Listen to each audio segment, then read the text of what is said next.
Yellow. Yellow. Hello. Ha ha ha. Where am I? What am I doing? I don't know. Why? Why am I doing? This is Velvet Al Watches Movies So You Don't Have To. Starring me, Velvet Al. Wherein I watch movies. So that you, the listener, don't have to. You can if you want. You're free to watch it afterwards. Or if you've already watched it and want to just see like my mind explode from watching the same shitty movie you did, it's all good. It's more suggestion than like a hard fast rule of you don't have to watch these movies. But my recommendation generally is do not watch these movies. Yeah. Where am I going with this? I don't know. I never know where I'm going with this. I don't know anymore. My mind is so mush from these movies. I don't know. I feel like, I'm trapped on the satellite of love, and this is all like an experiment to see if watching these bad movies will turn my brain to mush. And since I don't have robot friends to help me keep my sanity, yes, my brain has turned to mush. But you do need air to breathe and food to eat. What is the name of that thing? There was a puppet show. It was like Transylvania something. Oh man, I wish I could remember it now. But seriously, I will look it up and I will tell you, and I will look it up while I'm talking to you.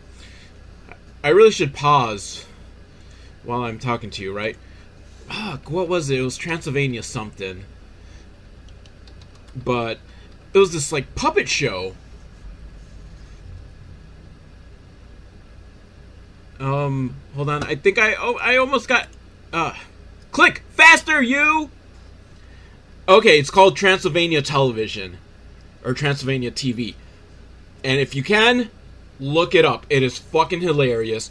But where I'm going with this is that they had an episode where Mike Nelson from Mystery Science Theater 3000 is watching a movie with Crow and Tom Servo. But Crow and Tom Servo like check on him and Mike's dead. And they say, like, oh, I guess he does need to eat and breathe. We should have checked on those science facts. So, yeah. I found it funny. And if you actually watched how it played out, you would find it funny too. Unfortunately, I'm not watching Transylvania TV for you.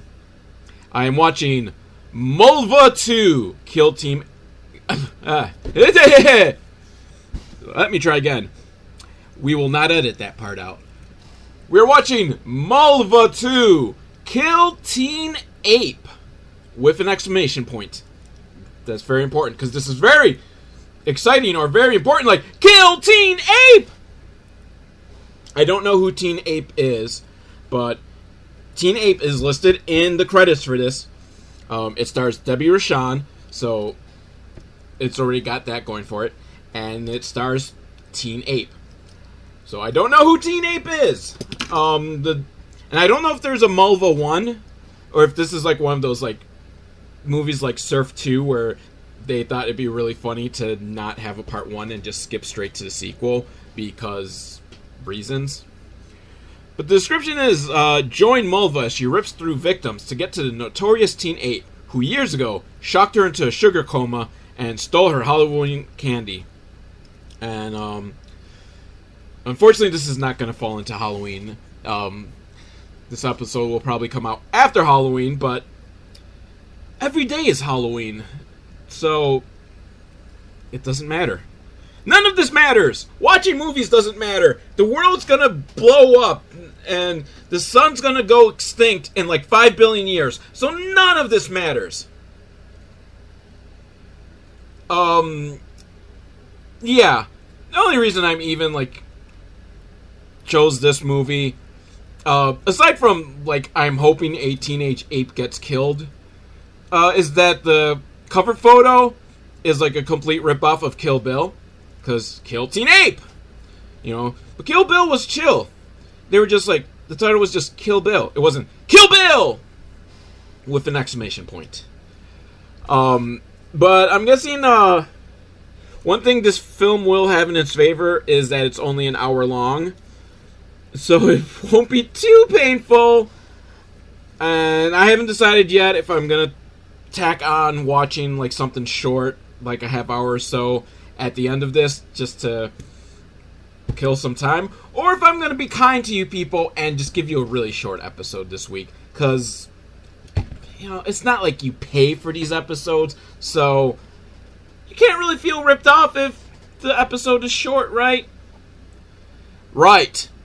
Yeah, I can hear you guys. So enough Billy Bally, dilly dally, whatever. I'm gonna hit play. Well, the makers of this film certainly know how to get me pumped up, because we start off with a warning screen that this film contains graphic violence and simulated sex scenes. Alright! That is all I asked for from a movie! In addition to like plot and good characterization, a well-written screenplay, some good acting, some well-directed scenes, I asked for all of that too, but graphic violence and simulated sex is a quick way to make me happy. I'm gonna hold out hope. You warned me there's simulated sex scenes. This film might pass the Velvet Owl test. If this is your first time listening, the Velvet Owl test is that a show, well, it could also require a show, but a movie has to show gratuitous nudity within the first 15 minutes. That way, if it's so bad you turn off the movie after 15 minutes, at least you got some gratuitous nudity out of it. I think it's a very, very good system. And yet, so rarely do films actually manage to pass it. Because I'm not famous enough. If I was famous enough that this was on the level of like the Bechdel test, movies would just be throwing gratuitous nudity left and right in the first 15 minutes, and I would be a happy, happy film goer. But alas. So this film is a complete, like, attempt to parody Kill Bill. I don't know why, because Kill Bill itself is kind of like a parody / homage. Like, yeah, it's trying to be like an homage to like all those old like karate films and stuff like that, but it also works kind of as a parody of them. And so, and plus it was a good film. You shouldn't really parody good films. It's just kind of pointless and just makes you look even like worse by comparison. But so, start off, it's like the black and white scene of the bride, but instead of the bride, it's Mulva, and she's being beaten up. We see from Teen Ape's point of view, because he tells us he's Teen Ape, plus he's got like furry gloves on. Those fake, like, ape gloves, so it's not a real ape. I mean, I guess I should have known from the fact that he's talking that it's not a real ape, but still, I was hoping for a real teen ape. But, as long as he gets killed, right? Right. And so we get the credits, and they're done the exact way that the Kill Bill opening credit sequence is done. And so now Mulva has been in a coma, and then she farts and it wakes her up. Which we've all been there, right? You know, you're just sleeping and then suddenly you just have that big fart that just scares you and wakes you up like, holy shit, what was that? Oh yeah, that was just my ass. So, I relate to this film, I guess. And she's surprised because she's got boobs now. She doesn't show them to us. Come on, film! Clock is a-ticking, I'm passing the Velvet Owl test! But she grabs her boobs and she's like, oh my god, I've got tits!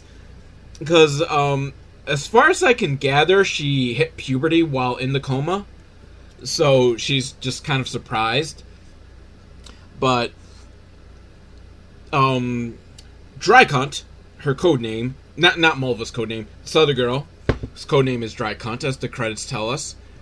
She has an eye patch and is dressed like a nurse, so yeah, I think this is the Daryl Hannah character from Kill Bill.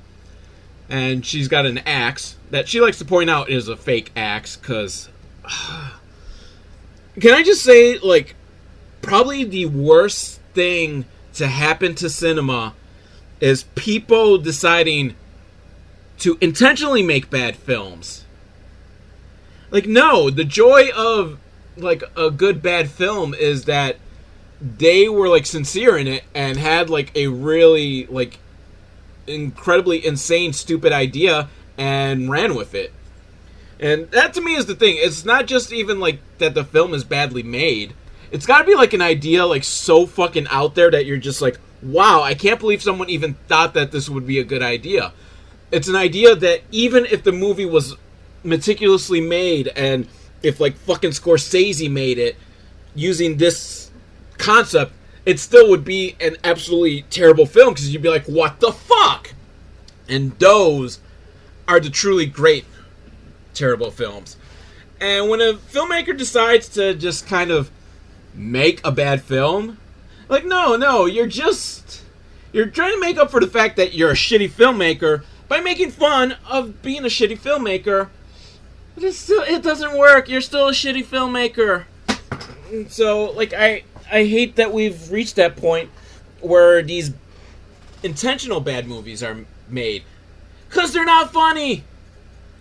At least if they were funny, I can deal with the intentionally made bad movie. But so she points out that she's got a fake axe and tries to kill Mulva, but Mulva, who's woken up and is out of the coma and has all her reflexes, as she points out, her legs should be jello from being in a coma for all these years, but she's just muscle memory or something, and her muscles haven't atrophied from being in a coma. You know, all these things that they're pointing out to us because, you know, we're stupid and don't realize that these are stupid plot points. And she rips out Drycunt's eye. Not the good eye. Well, technically a good eye, because apparently both eyes were good eyes. She just liked wearing an eye patch. But now she has reason to wear the eye patch because Mulva plucks her eye out. And I don't know, I'm not sure if Drycunt died or not. Doesn't matter. On the way, Mulva! Go kill Teen Ape! So Mulva looks at the camera and gives us a backstory about how she loves video games and comic books and toys and lots of sugar. Because even though Debbie Rochon is still, like, incredibly hot, she can't be just the girl you want to fuck. She's the girl you want to then hang out with afterwards. Before and after fucking. Or do you fuck before and after hanging out with her? Either way, you want to do both. Because she is just awesome. But so, apparently she saved Tromaville with the help of Teen Ape. But this isn't a Troma film. So does it quite, like, is it actually in the Troma universe? Is it like an offshoot universe of Tromaville? I don't know. I haven't really kept up with Troma since, like, the early 2000s, so I don't really know what's going on in Tromaville. So maybe if I knew, this would make a lot more sense. Maybe I'm missing out on a lot of, like, in-jokes, because I feel like this... Because it isn't just a matter of, like, you know, they subtly, like, throw Easter eggs. They kind of stop and go, nudge, nudge, wink, wink, you know this, right?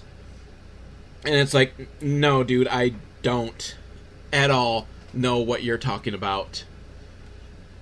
But I guess Teen Ape was unhappy that he never got any credit, so he, like, attacked Mulva on Halloween, and his gang stole her candy, and she went into a coma. So now she's awake, and she's gonna kill every member of the gang. So the next member of the gang is Black Caucasian. Or Black Caucasoid, or something. The basic gist is, this is the Vivica A. Fox character, but played by a white woman. And so, you know, they do the exact same thing of, like, you know, she's kind of like a homebody now, and just kind of at home, and trying to live her normal life, but big fight stands out, and, yeah, very badly choreographed. Which could be fun if it weren't for the fact that, you know, they intentionally tried to make the worst choreography. That's the thing, like, that's the thing with bad humor. bad humor is actually harder to pull off than good humor. To do it in a way that it's like bad and cringy, but actually makes you laugh. It is fucking like high level art to pull it off. These people aren't trying to pull it off. They're just kind of being lazy with it. And not really very much fun with it either. But her son comes home, a black Caucasian girl lady comes home, and he's an alien, because he's wearing a alien mask, and he says like burp burp burp burp. Like, no, seriously, like that's how he talks, is like this fake, cheesy, stupid alien language that obviously they're just kind of making up as they go along. And White Vivica A. Fox tells us that, she was playing The Last Starfighter when she got picked to do the Last Starfighter thing. God, that was a great movie.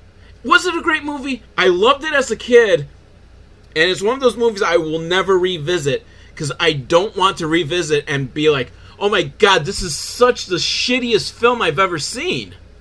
I want to keep that memory of Last Starfighter being awesome, so I will never revisit it. But I will give this film a couple points here for just having this weird little sidetrack of backstory that this girl played The Last Starfighter, went up into space with them, and got knocked up. I actually kind of like that. So you get a couple points from me there. And so, but he goes upstairs to his room, and White Vivica A. Fox and Mulva keep fighting. And then this guy who has a bag over his head and a face drawn on it just pops out of nowhere to kill White Vivica A. Fox. And the worst part of it for me is now that we're like 16 minutes into this film, you failed the Velvet Out test. You told me, you promised me simulated sex scenes, and this is a short movie. So the first quarter of the movie that you felt the need to warn me about, just... Oh yeah, the warning also was about graphic violence, but I don't care about the graphic violence. I wanted the simulated sex scenes. But being 1/4 of the way through the film means there's 3/4 of the film left. So who knows? We might get boobs. And really, that is the only thing that could possibly redeem this film. Just lots and lots of boobs, because absolutely no other fucking thing about this film is going to redeem it. I don't know. Maybe the guy with the bag on his head is part of, like, the deeper, like, Teen Ape or Troma-verse universe. I don't know, because I'm not really sure where exactly this film falls into place. Is it part of Troma? Is Teen Ape, like, a subsidiary of, like, Tromaville? It's like a suburb? I don't know. Like, is the Teen Ape universe... What is the Teen Ape universe? Is this like the later Marvel films? I have to start fucking doing my homework to understand what's going on. Fuck that. Because even though I've seen like all the Marvel movies and shows, I still don't know what the fuck's going on. There's just way too much homework at this point. Like, just... Ugh. Like, they couldn't just end it or... Stop, like, connecting everything, people. Fucking shared universes. They're just annoying. Because you gotta do your homework, and I apparently have to watch Mulva 1, if there is a Mulva 1. I don't know. You know what? Why the fuck not? I'm gonna Google, is there a Mulva 1? Is there a Mulva 1? What say you to me, Google machine? Oh, there it. Mulva, zombie ass kicker. So there is a Mulva 1. This is a sequel to Mulva. So had I just watched Mulva Zombie Ass Kicker, I would not be so confused right now. But anyhow, so now we get the flashback to when things all happened. It was the Halloween party, which was like 20 years ago or something.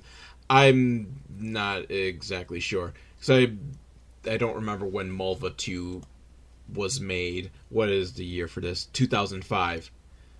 So it was like 5 years later. And I'm unsure of, like, how old Mulva's supposed to be. Like, how old is young Mulva? Because it's just Debbie Rochon in a wig. And she's got chocolate smeared on her because she's like a little kid with candy who just loves to eat candy. So I don't know. Because earlier, when she woke up, she was surprised that she had tits. So I assume she grew tits while she was in a coma. Which is possible. I guess if your body hits puberty while you're in a coma, it could happen, right? For the sake of just not making this like a 3-hour episode, I will go with it.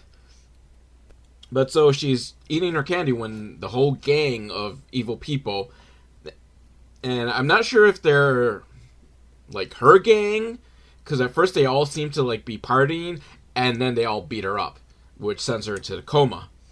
And now we're flash forward back to modern day, and Mulva, who's talking to the camera, she realizes what happened to her, and she realizes that, she's still a scared little girl, even though she now has awesome tits, which she does, even if they haven't been shown.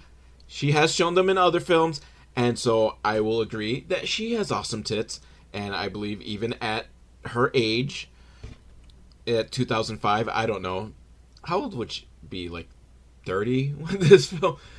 Now I gotta... Damn it! Now I ask these questions and I gotta research it. And instead of, like, pausing it, I've gotten better at this, though, to keep the small talk while I am Googling these things. So, Debbie Rochon was born in 1968.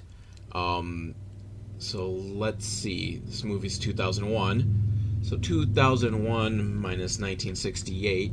33. Okay. So she was 33. And Wikipedia is showing a fairly modern day picture of her, and she is still hot. So I would say even modern day Debbie Rochon has nice tits.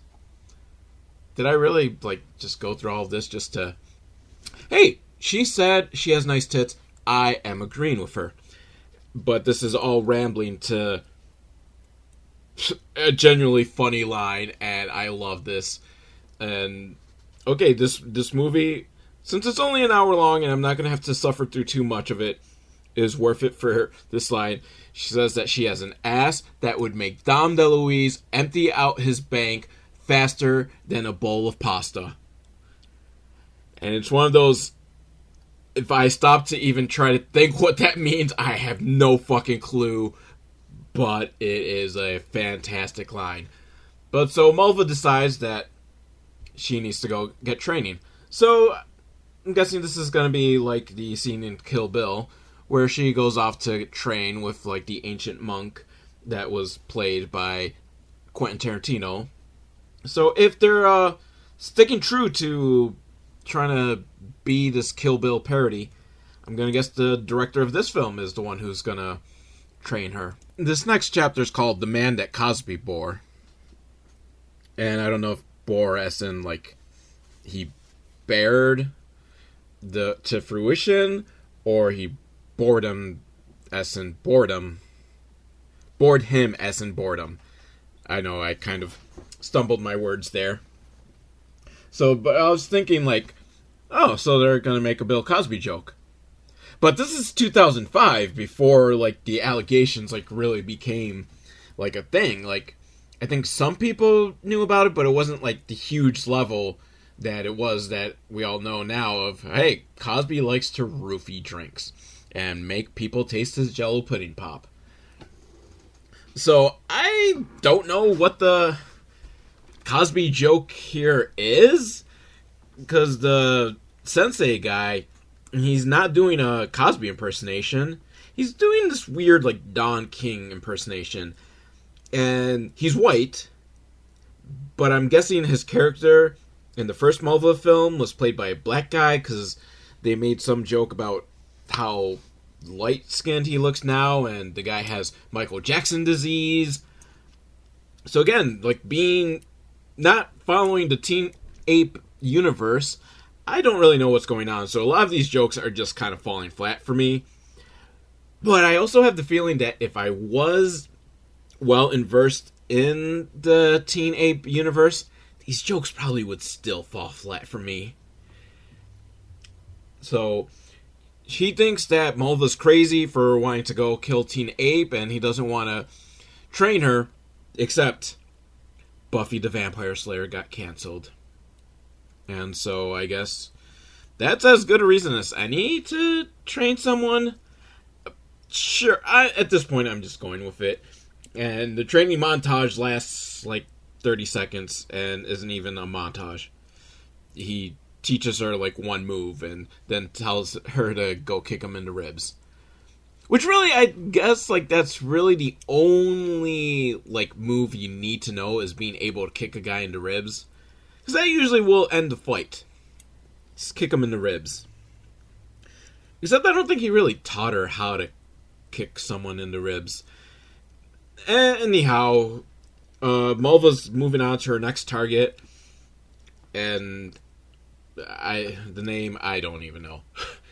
the name's too much. But it sounds Asian, so I'm guessing it's the Lucy Liu character. And she runs a porn shop, so maybe here's going to be the simulated sex that the warning sign promised me? Okay, so it's the scene where, like, Lucy Liu is in front of the board and becoming the leader of whatever she became the leader of. I've forgotten already. I have not seen that film in a while. I should watch it. Let me turn off Mulva 2 and go watch Kill Bill. No. I've committed myself figuratively, and I may commit myself literally after this film. But so, you know, I'm not even sure this girl's Asian, but I don't want to, like, be all racist and say, oh, she doesn't look Asian enough. But for some reason, she's got, like, bad teeth. And it looks like it's those fake, like, Halloween, like, redneck teeth. And I'm not really sure why. Other than, I don't know, apparently lesbians have bad teeth. I think that's what this film is trying to say. I think that's where the joke is. But anyway, she's, like, you know, being all happy. But there's the one lesbian there who says, like, she can't be queen of the lesbians because she's not pure blood. Remember? I do remember that from Kill Bill. Like, there was the one person who thought, well, Lucy Liu isn't full Asian, so she shouldn't be the leader. So, fake Lucy Liu, she's like, well, how dare you insult me? And she, like, sticks her ass in this girl's face and farts, which blows her head off. Like, oh, boy, I mean, I've smelled some noxious farts in my time, but never anything bad enough to blow someone's head off, so, woo-wee. So she tells the story that, you know, okay, the reason she's not pureblood is because she has tasted man junk before. Not man junk, man juice. She tasted some semen. But it's okay, because what it was is there was a Peter North contest where he was just spraying everyone, and she decided, why not? Because it's Peter North. And honestly, if there was a signing or something where Peter North was just gonna spray his jizz on you, I might do it. Just to say I did it. Like, and I'm glad that someone other than me is kind of like, you know, showing some love to Peter North. Ron Jeremy's always like the cliched porn guy, which, you know, has aged poorly since he's a sexual assaulter now, so fuck that guy.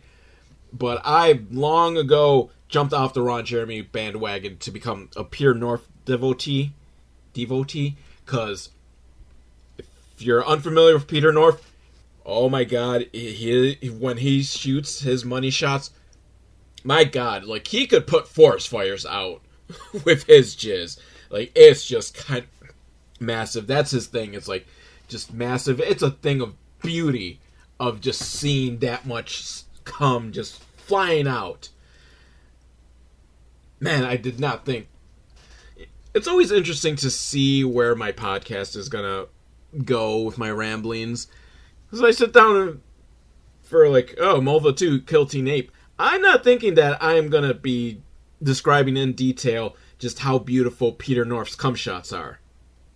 But that is just sometimes what happens in a podcast. So, oh, dear Lord, I hope my mom doesn't listen to these podcasts. So, but, the other lesbians are like, well, it's understandable. It's Peter North. It's massive cum shots. You have to go do it. So, yeah. And Fake Lucy Liu hands out the scripts for the next lesbian porn film that they're going to make, and which they expect is going to win an AVN award. So it's, you know what, like, if you're making porn, you gotta do it for the love and the art, and I don't think you should specifically make it in mind with wanting to win an AVN award, but you should make it to the high quality level where you could win an AVN award. That's my thoughts on it. And it's going to be directed by Scott Phillips, who possibly is like a very well-renowned gay porn director, as they claim. I don't know. I'm not too familiar with directors when it comes to porn, except Paul Thomas. And it's always more of a joke because, he's like the Paul Thomas Anderson of porn. His name is Paul Thomas. And then, I don't know. And then there was those brothers that had that Behind the Green Door. The Mitchell brothers. But they're only really known because of, like, the one guy shooting the other. Right? That's why we know the Mitchell brothers. If that didn't happen, we wouldn't know. Because, do you know who directed Debbie Does Dallas? Do you know who directed Deep Throat? Do you know who directed The Devil and Miss Jones? No. We know who starred in it. Bambi Woods and Debbie Does Dallas. Linda Lovelace and Deep Throat. Okay, I don't know who the star of Devil and Miss Jones was. But my point is that no one knows the directors of these films. And that's kind of the curse when you direct a porn film. Is that you could direct the most amazing porn film that just lingers into the public consciousness, and you will forever be unknown. But again, you're doing it for the love of the art form, and love of genre, and love of cinema. You don't do it for the fame. But it would be nice to win an AVN award. So Mulva's now in the yellow Bruce Lee jumpsuit, the infamous suit, the iconic image of Kill Bill. And, of Bruce Lee, assumedly, if you're, like, that old. I'm not old enough, so to me, like, I didn't know at first that was, like, an homage to Bruce Lee. I just thought, like, okay, that was actually kind of pretty badass jumpsuit that she's in. So, I think to most people, at least, like, younger people, the jumpsuit is more evocative of Uma Thurman in Kill Bill. So, Mulva's got that jumpsuit on, and she goes to fight. She has to fight the 88, except there's only, like, 8 of them. Because they can't afford, like, 88 people to have some big fight. And we just get a fight that kind of just bored me, so I started, like, looking up about Debbie Does Dallas, because I was curious, like, okay, who's the director of it? And the director is some guy named Jim Clark. So, okay, at least we know. It could be known if you want to know who directed Debbie Does Dallas. Just no one really thinks of who directed it. But even more curiouser, the writer. Which, yeah, you never think about the fact that porn films have writers. No, seriously, stop and think about that. You never really stop and think, like, there are scripts. Someone sits down and writes a script for a porn film. And nowadays it's probably, like, really easy because there isn't much plot.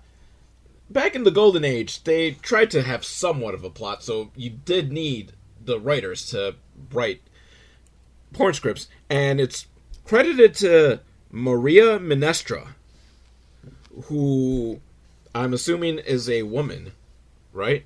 I don't know. Who is Maria Minestra?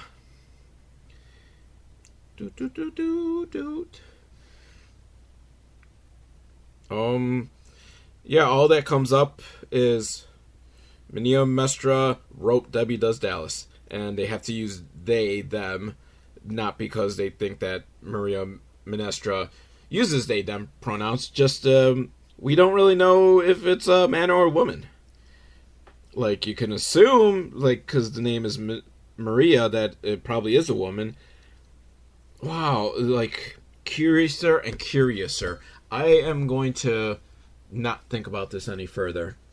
But anyhow, the fight's just, yeah, it happens, and then there's the schoolgirl, but instead of the ball on chain, it's a dildo on chain, which leads us to death by dildo. Mulva shoves the dildo into the girl's throat, which, the dildo is hard enough that it could, pierce your throat. Is that really the kind of dildo you want to use? You want something with, like, a little more softer plastic. Maybe, I don't know what's a good material for a dildo. I don't know what the actual material is. But you want a dildo that's made of something that's not going to be able to be shoved into your throat and kill you. That's just my personal opinion. All of you out there might have your own preference. And some of you might want, like, fucking steel dildos. In which case, I am not here to kink shame you. So Mulva chases after fake Lucy Liu. And fake Lucy Liu tells her, like, hey, Mulva, this isn't anything personal. Teen Ape gave me a lot of money, and I was going to do anything he wanted me to. Even if he wanted me to lick his ass, I would have done it for that cash. I am poet, and I don't even know it, because I did not mean to make that rhyme. That one just kind of came out of me. But she's like, Teen Ape wanted us to beat you up, so that's what we did. And, I'm going to have to kill you now, unfortunately, because it's a shame, because you're a nice piece of ass. Well, not piece of ass, nice pussy. Which, I don't know, like, it's okay to say piece of ass. Actually, it's not, but theoretically, you can see the general shape of someone's ass, depending on what they're wearing.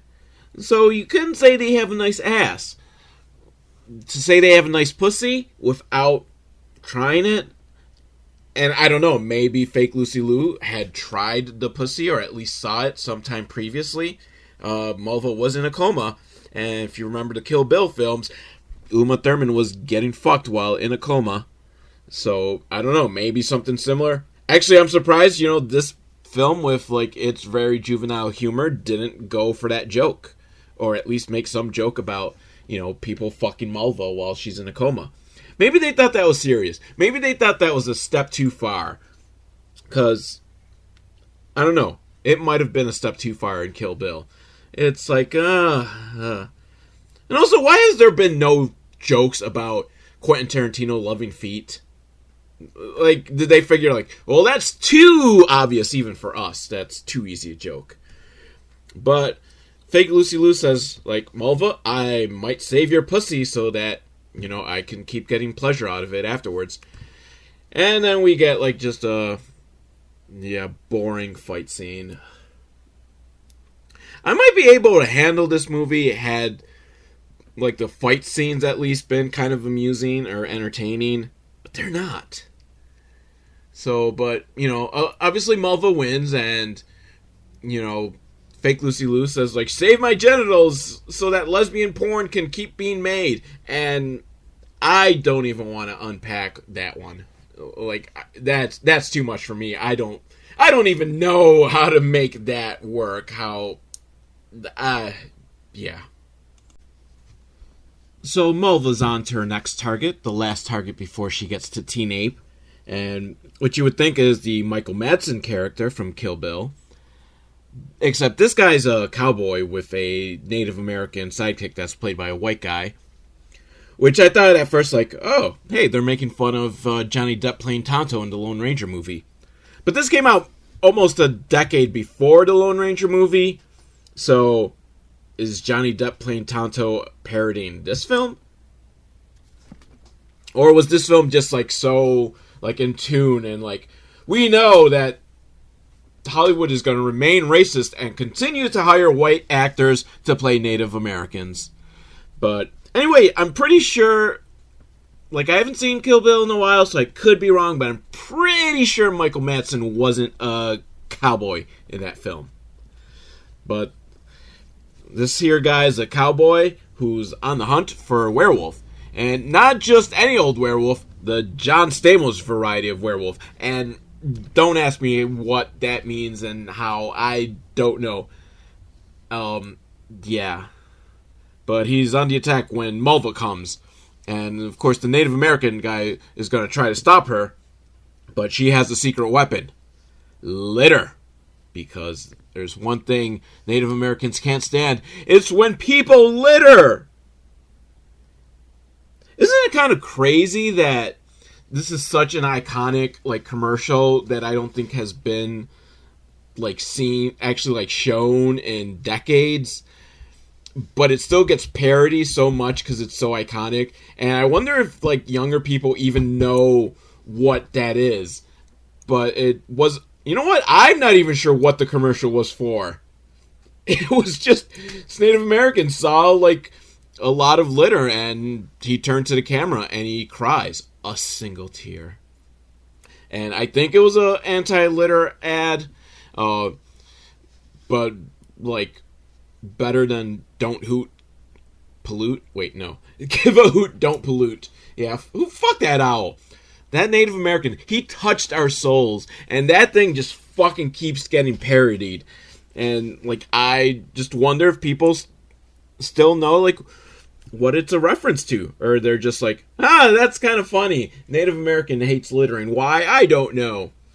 But so Mulva litters, which makes him cry, and she goes to fight the cowboy, and they're gonna like duel and paces and shoot each other. I don't know. I don't care. This film is fucking short, and I'm still like completely checked out. And, you know what? I'm sadder than a Native American who has to watch people litter. That's the reality of it. Anyway, the John Stamos werewolf thing, I don't understand it. Like, he comes out, he's holding a picture of John Stamos, which, granted, we all have a picture of John Stamos that we carry around with us. Because, goddammit, John Stamos is a very attractive man. Very, very attractive. I will not confirm nor deny if I have ever thought of him while I jacked off. That you can keep that to your own mind, your own headcanon on whether or not I've done that. Anyways, the werewolf kills the cowboy and then takes off his werewolf mask, and he is, oh my god, the saxophone playing greased up guy from The Lost Boys. Except not really. The joke is that he's let himself go and he's now a fat schlub. But whatever happened to that guy? Like saxophone guy from The Lost Boys. I feel like I found out what he was up to like a couple years back, and then I've promptly forgotten. So I don't know. I'd Google it, but I just don't care at this point. The movie's almost over. I'm just gonna trudge through. So Mulva finds Teen Ape, and he's surprised. He's like, "Wow, you've really filled out. You now look like Debbie Rochon." Ha ha ha! I get it, because she's played by Debbie Rochon, which then had me thinking about the show Maximum Bob, because in the novel, Bob is constantly described as looking like Harry Dean Stanton. So I think that for the show, they really should have hired Harry Dean Stanton to play Bob. They got Beau Bridges, which, no offense, because Beau Bridges himself a very fine actor, and he did a good job in that show. That lasted like 4 episodes or something, I think. I don't know. I enjoyed it. I did enjoy the show. Like, the pilot episode was the best episode because it was completely based on the Elmore Leonard novel. And so, like, once they ran out of that material to use, it kind of floundered. But it was a good show. I think it deserved better. But maybe if they hired Harry Dean Stanton, it might have done better. But, yeah. That I'd rather rewatch that than... Okay, there's like 5 minutes left of this, and it's... Teen Ape, like... offers like her the candy that he still has that he stole. Like, seriously? You haven't like eaten the candy? What was the point of stealing the candy if you weren't going to eat it? And apparently it hasn't gone bad because it's magical candy. And sure, whatever. Fight scene.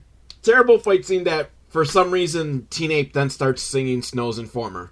Informer, yeah, a licky boom boom down. I think those are the actual lyrics to the song. Teen Ape doesn't know it any better than I do. And then finally, she chops Teen Ape's head off. Hooray! Does this mean it's the end of the Teen Ape universe? Probably not, because while she's holding his head up victoriously, he winks at the camera. Oh, did I mention, obviously he's a guy in a ape mask. Because, what, were you expecting, actual, looking anything like a real ape? Even if they had the budget to, they probably would have, whatever. Credits roll, ska song plays to, further piss me off.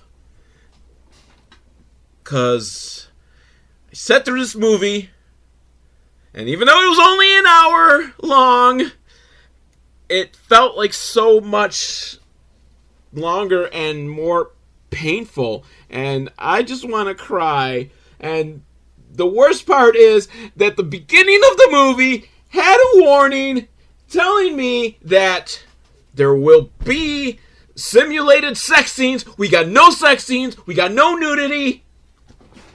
Why, Teen Ape? Why did you tease me like that? But yeah, so this is super short. So I was debating whether or not to do an extra, watch something that's a half hour long or something, just to give a little extra to this episode. And against my better judgment, I'm going to watch the unaired pilot for Cavemen. Do you remember Cavemen? Well, surely you remember the Geico commercials with the cavemen, right? That, they were upset that, oh, so easy, even a caveman can do it. You're insulting us cavemen. And, they're walking in the airport or something. And the song is like, do, do, do, do, do, do, do, something there to remind me. I don't think that's how the song goes. But good, because if I sang it anywhere near, I probably would get hit with a copyright strike for this. So, but anyway, they, for some unknown reason, they decided, hey, let's make a show based on the cavemen. When obviously, if you're going to go with a Geico-based TV show, the Gecko is who you go for. But, no, apparently we're going to instead go with, the cavemen. Probably because Geico was like, oh, fuck no, you're not using our Gecko. Because they had to stop using the cavemen for commercials because it was owned by the ad agency. And they're like, well, we can't have your commercials because we've got a fat TV show with big fat royalty checks coming. So Geico was like, no, we can't license the Gecko out. So this can't be any worse than Kill Teen Ape, can it? I really hope not. Fuck cavemen. Fuckity fuck. Because YouTube rabbit hole has brought me to the Poochinski full pilot. I don't know. I like the title of it. It's some show that never aired. I don't even care. I'm not going to read what it's about. That is a fucking actually pretty cool title. I don't know what it means, but it just is like, wow. Because I watched a minute of Cavemen, and, they're all upset because the news is showing some story about armed robbery at the convenience store done by a caveman, and the cavemen watching it, they're offended, like, oh, there was probably lots of robberies that were done by not cavemen, but the news only wants to show the cavemen. Ha ha ha ha, because, that's what black people have to do. I don't give a fuck. Poochinski can't be any worse than cavemen, which apparently a minute of has somehow was worse than Kill Teen Ape. But anyways, on to Poochinski, and if I give up on that, I give up entirely on life. So I have some hope, because the title credit, Poochinski, the O's in it are dog paws. Oh, please tell me that this is like a dog detective or something. Or there is a band, Dog Detectives, or something similar to it, like the Wolf Patrol or something. Dog Patrol. I don't know. Find it. Google it. You'll eventually find what I'm talking about. Some band, and they're all dog detectives. And maybe that was the inspiration for this. Please let it be a dog detective. Oh, that would be so fantastic. And hey, Amy Yasbeck is in this. She is she's a number. Oh, John Ritter was tapping that. Oh my god, your opinion of me can't get any lower anyhow. But Peter Boyle plays Poochinski. How did the show not get picked up if Peter Boyle's in it? Dude's fucking hilarious. He was the only reason to watch Everyone Loves Raymond. Or is it Everybody Loves Raymond? I don't know. I just call it Raymond because I hate that show, but Peter Boyle was fucking hilarious in it.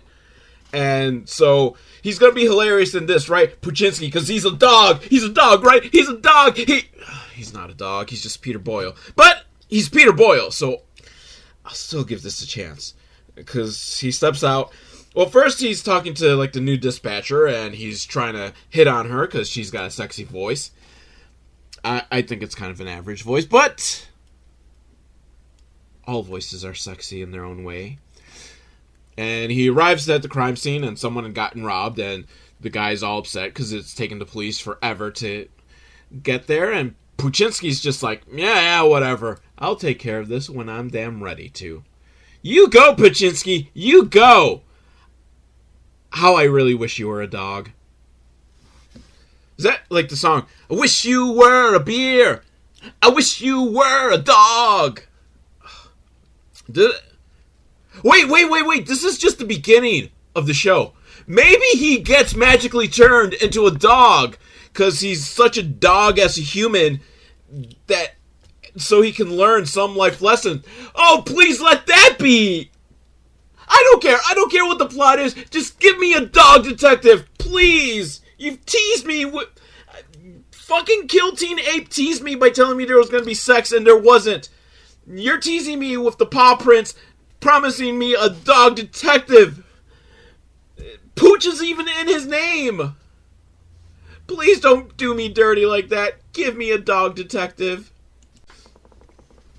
So there's a bunch of kids in the alleyway, the dark alleyway, and they're causing trouble, beating someone or something, foreshadowing, up. And so Poochinski comes and like checks on him, like, hey, what's going on here? And like the lead kid, who's seriously, he's like 8, pulls out a switchblade. He's like, what's it to you, old man? He's like, oh yeah, I'm sorry. I don't know what I was thinking, because when you get to be old like me, you start getting like forgetful, like you forget if this gun is loaded or not. And he pulls out a gun, and the kids are like, whoa, yeah, we're not going to take the chance on whether that gun is loaded or not. And they run. And Poochinski goes to check on the victim, and it's a bulldog. And Poochinski's like, dude, I'm not heartless. It's a fucking bulldog alone getting beaten up. Dude, you're my buddy now. And Poochinski shares a hot dog with him. And they're going to become best friends. And I think they're going to switch minds. I think so. Oh my god, that would be even better! If they like swap minds, like they swap bodies and shit, and so Poochinski's stuck in the bulldog body, But the bulldog is stuck in Peter Boyle's body, and you got Peter Boyle just kind of walking around, sniffing other people's asses, and just generally doing dog things. Oh my, please let that be. Oh my God, I am so excited. Do not set me up for disappointment. I want a body swap between a bulldog and Peter Boyle. Although I'm guessing it's not going to be that, because if that was the premise, how the fuck do they not pick that up for a show? I would have watched the fuck out of that as a kid. I would have watched the fuck out of it now. So Poochinski's partner is not happy that Poochinski now has this bulldog with him, carrying him everywhere. It's like, oh man, he smells. So does the dog. Yeah, no, seriously, because the partner goes to the head detective, what are they called? The lieutenant, the police chief. And he's like, I need a new partner, because, you know, he's got this dog now, and he's always farting. And the chief is like, the dog? You're like, no, Poochinski! But the chief is like, well, you know, Poochinski, he's a little on the erratic side with his hygiene and all that, but he's the best damn police detective we have here. So, no, you stick with him and you learn how to do this job. And meanwhile, Poochinski's like kissing the dog, and this other cop comes by and he's like, oh, you finally found someone to kiss you, Poochinski? And Poochinski, fucking awesome, like, comeback. He's like, oh, don't worry, I won't tell your wife I'm cheating on her. Poochinski, you the man! You the man. So, Poochinski and his partner and the dog are on stakeout, and Poochinski has ordered pizza from Domino's and forces his partner to overpay, because, you know, he's expecting change back, but Poochinski just tells the delivery kid, like, yeah, keep the change. Like, oh, must have been a lot, because Poochinski's partner was really pissed. And unfortunately, the pizza was shrimp and pineapple. They fucked up his order. How do you fuck up an order that bad? Like, what were you ordering, Poochinski, that they would, like, fuck up so bad? Oh, yeah, it's Domino's. Fuck Domino's. It's not even real pizza. Where's this taking place? Does this take place in New York City? Because if it's in New York City, I've lost all respect for you, Poochinski. Because New York City has real pizzerias, like, on every corner. I'm not in New York City. I'm in Buffalo, and we have pizzerias on, like, every corner. So I've never understood how, like, Pizza Hut and Domino's can even, like, manage to survive in this area when you can have real pizza. Like, if this show takes place in the Midwest, like, okay, there's not many pizzerias there. You gotta go for Domino's. Oh, Poochinski. But I'll let it slide. But, no, how do you... Don't you just order, you know, cheese and pep, and they're like, oh, we'll give you shrimp and pineapple. Does anyone even order shrimp on pizza? Like, do pizzerias have shrimp on hand for a topping? Because, fuck, there's no way a Domino's pizzeria has shrimp on hand, unless this was something in, like, the 90s, late 80s, that Domino's was offering shrimp as a topping. Could be. Like I said, I live in the city with real pizzerias. I tried Domino's once. I was like, what the fuck is this shit? This isn't pizza. Tried Pizza Hut once. I was like, what the hell is this shit? This isn't pizza.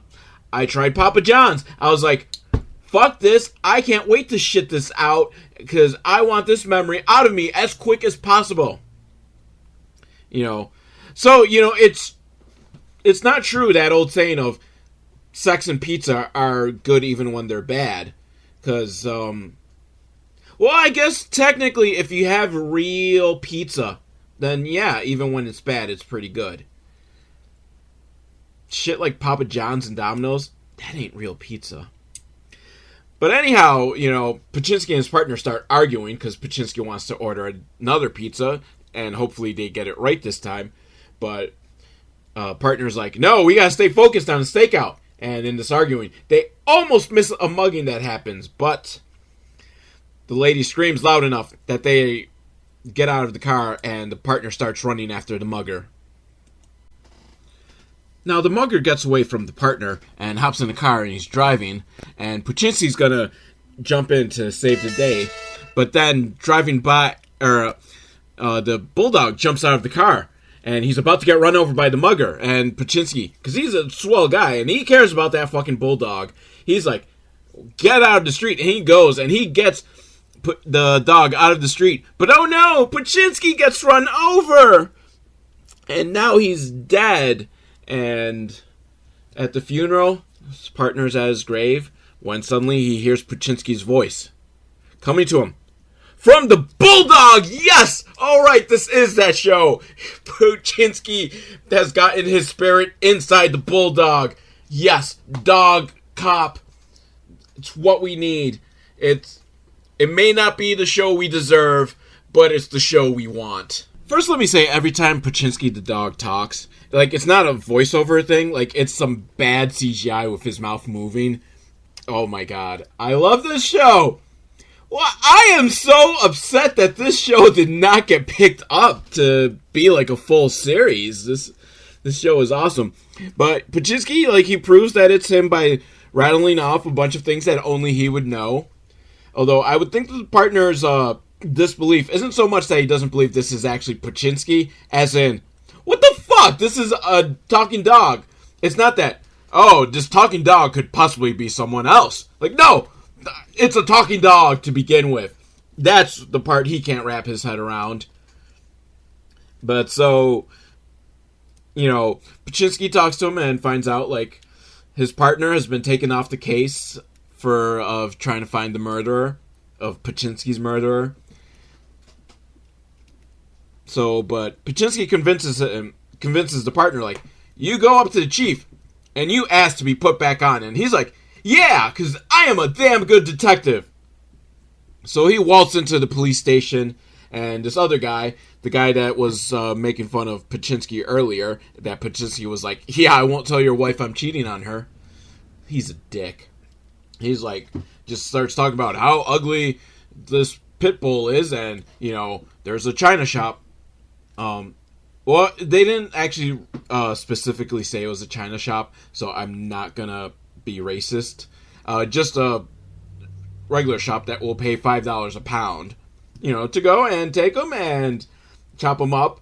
I think the implication is it's a Chinese restaurant, because that was like the big thing at the time, was saying that Chinese restaurants were actually selling dog and cat meat, which I will not say that I believe that's true, but one time at the mall, I was walking by the Chinese food restaurant in the mall, and I swear I heard some cats meowing.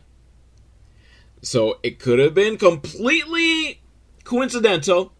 They could have been meowing from some other part of the mall, and the sound just reverberated, and it came out like here near the Chinese restaurant. So I'm not going to say 100% for sure that the cats meowing were from the Chinese restaurant, and I'm not going to say 100% sure that this asshole was telling the guy to sell the pit bull to a Chinese restaurant. But that's okay, because Poochinski's like, yeah, fuck this dude, and pees on his leg. And it's like, you know what, that's pretty awesome. Oh yeah, I also forgot, like, Poochinski, like, told his partner, like, well, first I'm gonna lick myself, and then we're gonna find my murderer. Which is true Poochinski. That his first thing that he wants to do as a dog is lick himself. And let's be honest, every single one of us, if we had the chance to become an animal that could lick itself, we are gonna do that. Hey, don't look at me like I'm weird. You are thinking the same thing. But the chief still won't put the partner back on the case. So the partner goes home, and Amy Yasbeck is there, who's the hot widow, single mother, in the apartment building, that totally wants him, totally wants the partner, but, the partner is just too, like, chicken shit to do anything about it. So they're talking, and Poochinski, who's a fucking awesome wingman, which pets always are. Pets are good wingmen. That's just the truth of it. So he starts walking around the two of them so that the leash ties around them, pushing them close together. And still, even though Amy Asbeck is kind of saying oh, you could come over for dinner later, the partner still can't seal the deal. I apologize, the quality on this YouTube video isn't very good. The dog's not bad CGI, it's a bad animatronic robot, which just adds to the charm of it, really. So, Poochinski and the partner fight, so the partner kicks Poochinski out, and Poochinski's like, yeah, well, I can deal with this on my own. And he goes in the elevator, and he tells the guy in the elevator, 5th floor, please. So, Poochinski can talk to anyone, apparently. It's not just one of those, oh, only my partner can hear me type deals. It's just going to be that he's really only going to talk to his partner, but his voice can be heard by anyone, I guess. And the guy's reading a newspaper, so he doesn't really pay attention to the fact that the only other person in the elevator is a dog. And he just hits the 5th floor and okay, do. And the next day, Amy Asbeck and her daughter show up at the partner's door with Poochinski. Oh, Poochinski was scratching at the door, wanting to be let in, and so they came over to bring him back and to make dinner. Oh boy. Telling you, Poochinski is a fucking awesome wingman. And Poochinski even then puts on some music to fit the mood, the song, everybody loves somebody sometime, which I guess maybe back in the day was enough to set a mood. I don't know. Poochinski is pretty fucking old, so yeah, maybe that's what he thinks is some romantic music. But this is 1990, so you should be putting on some R&B, or at the very least, some Barry White or Marvin Gaye or some shit. Even if you're not gonna do modern day R&B, this. I don't even know who does that song. Everybody. Is that Dean Martin? Does anyone use Dean Martin to get in the mood anymore? Was anyone using Dean Martin to get in the mood in 1990? I don't know. I was not getting any action back then. Because I was too young. Not because I was a loser, as in the rest of the 90s. And then plus, okay, I understand you want to... Well, I guess you can't get it too romantic, because remember, Amy Asbeck's daughter is there too. So, but, Poochinski and his partner, have a big fight, but then the partner realizes how sad this whole situation is. Poochinski isn't really Poochinski anymore. He's a dog now. He's a whole new, identity. He can't do the things he used to do. He's still alive, but he's not a human. It's a whole new life for him.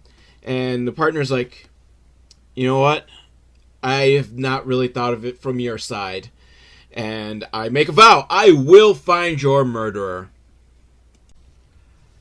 So Poochinski has a stakeout by the ATM where they got murdered, where Poochinski got murdered before. Because he's sure that, criminal, he's going to come by and he's going to try to mug someone else at this very ATM. Could the criminal be that brazen to return to the scene of the crime and mug someone else at this ATM, which I guess in 1990 they probably didn't really have as many cameras or as good of security cameras on it. But it's also broad daylight. The criminal couldn't possibly be this brazen and stupid. Oh, yeah, he is. So he's mugging someone else. So Poochinski and the partner chase him. And the partner and the mugger, they fight. And it's a struggle. And the mugger is winning. Until Poochinski comes in. And he bites the mugger's balls. Enough to distract him long enough for the partner to punch him. And knock him out. See, you guys make a great team.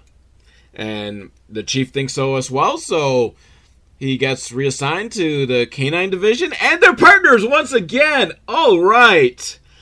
And then, at home, they have an argument over, who has control of the remote, because, it is the partner's house, but, it's also Poochinski, and Poochinski is Poochinski. And so, wacky sitcom, perfect stranger, roommates argument, and Poochinski's gonna eat the partner's shoes, and I don't know. At this point, I'm just crying because I know that's the end. That's the end of Poochinski. We will not get anything further. Such a brilliant sitcom just thrown down the well, and who knows, maybe if this show ran for 10 years, Peter Boyle wouldn't have gotten on Everyone Loves Raymond, and then I wouldn't have to watch that show just to watch Peter Boyle. I would much rather watch more episodes of Poochinski. Oh, what could have been. What could have been. Maybe they should have tried to sell it to Fox. Fox was greenlighting a lot of shit back then. They greenlight a lot of shit now, too, but back then, it's easy to forget. Okay, they had Simpsons and they had Married with Children, but everything else around it was just awful. Kind of how, nowadays they've got The Simpsons and Family Guy, and everything around is awful, but The Simpsons and Family Guy also themselves have become awful. Yeah, when NBC passed on this, and it's NBC because whoever uploaded this, had taped it off of TV, because over the credits, the closing credits, coming up next on NBC, Farrah Fawcett in some movie that, who cares? Well, it is Farrah Fawcett, but, yeah, I don't care. Because whatever movie it was, it isn't Poochinski. So, but after NBC passed on it, shouldn't the producers have gone over to Fox and Fox, come on, watch this, Poochinski. It fucking feels like a Fox show from the early 90s. Seriously, it would have paired well with Married with Children. This is the injustice of the universe that we did not get more Poochinski. I used to watch Fox in the early 90s. They had a lot of shitty shows. A lot. That lasted a few episodes at least. Poochinski? They can't be... I'm crying over what could have been with Poochinski. velvetale@hotmail.com, or leave a comment if you're listening on the YouTube version.